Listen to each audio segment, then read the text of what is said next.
मुंबईमध्ये भाजपची आघाडी 8 जागांवरची आहे। शिवसेनेची 2, राष्ट्रवादी आणि काँग्रेस प्रत्येकी 6। मुंबईमध्ये मात्र अजूनही 46 जागांचीच मतमोजणी सुरू आहे। या 46 जागा पूर्ण झाल्या की पुढच्या 46 जागांचा टप्पा मुंबईसाठी येणार आहे। पण सध्या ॲडव्हान्टेज महायुती असं चित्र सुरुवातीच्या कलांमध्ये आणि या 46 जागांच्या बाबतीत आपल्याला पाहायला मिळतील। मारेगावमध्ये इस्लाम पार्टी 3 ठिकाणी आणि सपा एका जागेवरती आघाडीवर आहे। याच इस्लाम पार्टीचा एक उमेदवार हा बिनविरोध विजयी झालेला आहे। ठाण्यामध्ये कल्याण डोंबिवलीमध्ये चित्र बदलते। कल्याण डोंबिवलीमध्ये भाजपनं 15 जागांवरती आघाडी घेतली तर ठाण्यामध्ये ही आघाडी 6 जागांची आहे। कोल्हापूरमध्ये भाजपचे 4 उमेदवार विजयी झालेत। इचलकरंजीमध्ये सुद्धा भाजपचे 4 उमेदवार विजयी झाल्याचं चित्र आहे।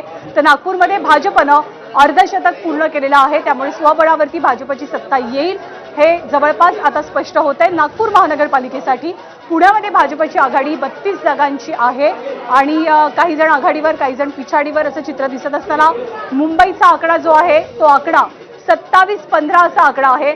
तर काँग्रेस 4 जागांवरती आघाडीवर आहे। छत्रपती संभाजीनगरमध्ये 26 जागांचे कौल हाती आलेत, ज्यापैकी भाजप 9, शिवसेना 5, राष्ट्रवादी 1, काँग्रेस 2, राष्ट्रवादी शरदचंद्र पवार पक्ष 1, ठाकरे 4 आणि इतर 4 असे चित्र आहे। इथे युती होणार की नाही याबद्दल बरीच चर्चा रंगलेली होती, पण अखेरीस सर्व ठिकाणी युती तुटलेली आहे। मुंबईचे चित्र, मुंबईच्या पिचवरती कोण अजूनपर्यंत टिकून आहे किंवा सुसाट बॅटिंग करतंय, तर अर्थात महायुतीची बॅटिंग जोरदार पाहायला मिळते। 14-13 सध्या चित्र आहे। 14-13 म्हणजे 27 महायुतीच्या बाजूने जाताना कल दिसत आहेत आपल्याला। तर राष्ट्रवादी शरद पवार पक्ष आणि अजित पवारांना खाता उघडता आला नाहीये, तर ठाकरेंची शिवसेना आणि मनसे 15 ठिकाणी, त्यामुळे 27-15 असं आताचं चित्र आहे। 12चा फरक झालाय, जो मगाशी सिंगल डिजिटमध्ये होता तो आता 12चा फरक झालाय। नवी मुंबईतली अपडेट, प्रभाग क्रमांक मुंबईमधली अपडेट, प्रभाग क्रमांक 183 काँग्रेसच्या आशा काळे आघाडीवर। मुंबईत चारकोप प्रभाग क्रमांक 20 भाजप मनसे टफ फाईट। चारकोपमध्ये भाजपचे दीपक तावडे हे आघाडीवर आहेत। चारकोप मधली अपडेट। नागपूरमध्ये शिंदेच्या शिवसेनेने खातं उघडलंय, एका जागी आघाडी मिळवली आहे। नागपूरमधली अपडेट। मालेगावात इस्लाम पार्टी 3 ठिकाणी तर सपा एका जागेवर आघाडीवर।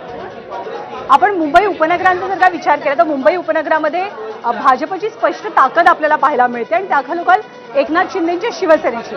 पण मुंबई शहर जे आहे म्हणजे दादर सारखा भाग असो, लालबाग, परळ, माहीम हा जो एरिया आहे, इथे मात्र आपल्याला शिवसेनेची म्हणजे उद्धव ठाकरेंच्या शिवसेनेची, मनसेची ही ताकद असल्याचं चित्र हे दिसतं, पाहायला मिळतं।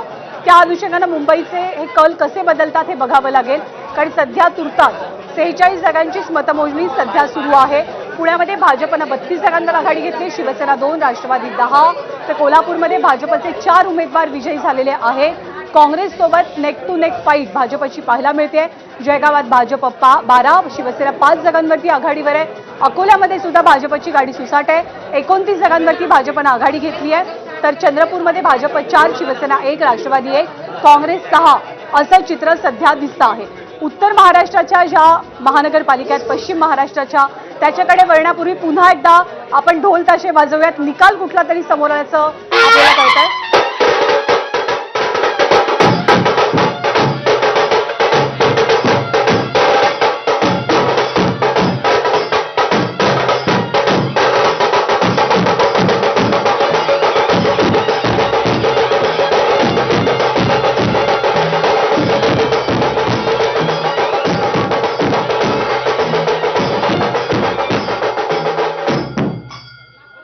भाजपचा 6 ठिकाणी विजय झालाय, त्यामुळे आतापर्यंतचे जे निकाल समोर आले ते भाजपच्या बाजूने आहेत। पहिला निकाल 4 जागांचा इचलकरंजीचा आला, भाजपचे 4 नगरसेवक निवडून आलेले आहेत।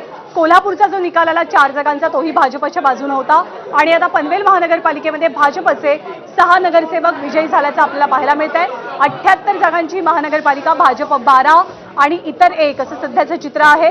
भाजप 6 ठिकाणी पनवेलमध्ये त्यांचा विजय आहे, तर 6 ठिकाणी ते आघाडीवरती आहे। अश्विन, नवी मुंबई खरं नवी मुंबईतलं चित्र, जिकडे एक क्लोज फाईट आपल्याला किंवा एक टशल बघायला मिळालेली होती, राजकीय वार प्रतिवार झालेले होते। भाजप 9, शिवसेना 2 असं सध्याचं चित्र आहे। 11 कल 111 पैकी हाती आलेत आणि बाकीचे कल अजून हाती आले नाहीत। जळगावमध्ये भाजपने खातं उघडलंय। प्रभाग क्रमांक 19 राजेंद्र घुगे जिंकले। जळगाव मधला पहिला निकाल